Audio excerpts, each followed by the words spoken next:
ఈ నెల 18న ఫ్రాన్స్ అధ్యక్షుడు ఎమాన్యుయల్ మెక్రాన్ భారతదేశ పర్యటన నేపథ్యంలో రఫైల్ జెట్స్ పై కేంద్రం కీలక నిర్ణయం తీసుకుంది. మొత్తం 114 రఫైల్ జెట్లను కొనుగోలు చేసేందుకు కేంద్రం గ్రీన్ సిగ్నల్ ఇచ్చింది. యుద్ధ విమానాల కొనుగోలుకు డిఫెన్స్ కౌన్సిల్ ఆమోదించింది.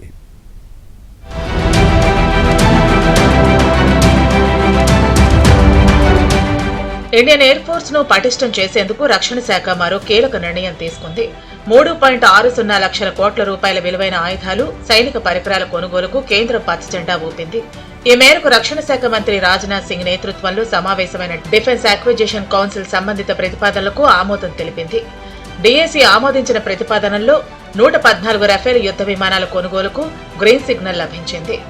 అదేవిధంగా కాంబాట్ క్షిపణులు, ఎయిర్ షిప్ ఆధారిత హై ఆల్టిట్యూడ్ సూడో శాటిలైట్ల కొనుగోలుకు అనుమతి లభించగా Vaibhav anti tank mines, P-8I విమానాల వంటి కీలక ఆయుధాలకు కూడా డీఏసీ ఆమోదం తెలిపింది.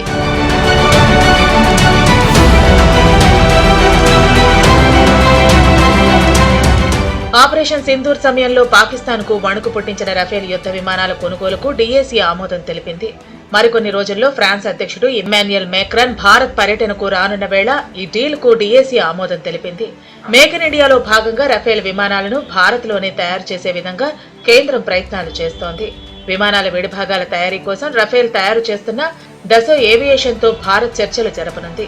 ఫ్రాన్స్ తో ఈ ఒప్పందం కుదిరితే భారత వైమానిక దళంలో రఫేల్ యుద్ధ విమానాల సంఖ్య 150కు చేరుకుంటుంది. ప్రస్తుతం భారత వాయుసేన దగ్గర 36 రఫేల్ యుద్ధ విమానాలు ఉన్నాయి.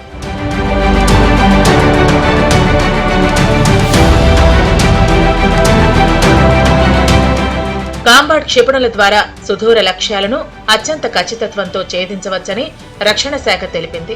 గగనతలంలో నిరంతర నిఘాతో పాటు ఇంటెలిజెన్స్ సమాచారం సేకరించేందుకు ఎయిర్ షిప్ ఆధారిత హై ఆల్టిట్యూడ్ సూడో శాటిలైట్లు ఎంతో ఉపయోగపడతాయని వెల్లడించింది.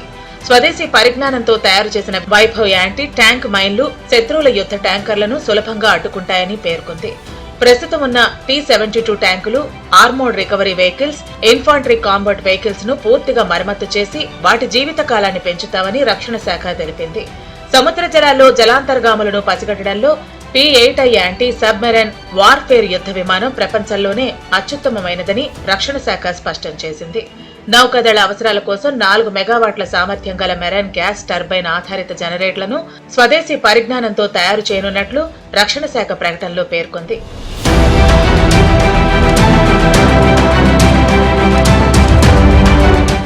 రఫేల్ యుద్ధ విమానాల తయారీలో ప్రముఖ సంస్థ అయిన దసో ఏవియేషన్, భారత్ కు చెందిన టాటా అడ్వాన్స్డ్ సిస్టమ్స్ లిమిటెడ్ మధ్య గతేడాది జూన్లో 4 చారిత్రాత్మక ఉత్పత్తి బదిలీ ఒప్పందాలు జరిగాయి. ఈ ఒప్పందం ప్రకారం హైదరాబాద్ లో ఒక అత్యాధునిక ఉత్పత్తి కేంద్రాన్ని ఏర్పాటు చేయబోతున్నారు.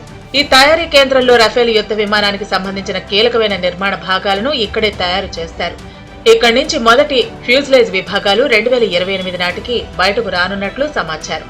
మరోవైపు హాల్ కు 2312 కోట్ల కాంట్రాక్టును రక్షణ శాఖకు ఇచ్చినట్లు ప్రకటన విడుదల చేశారు.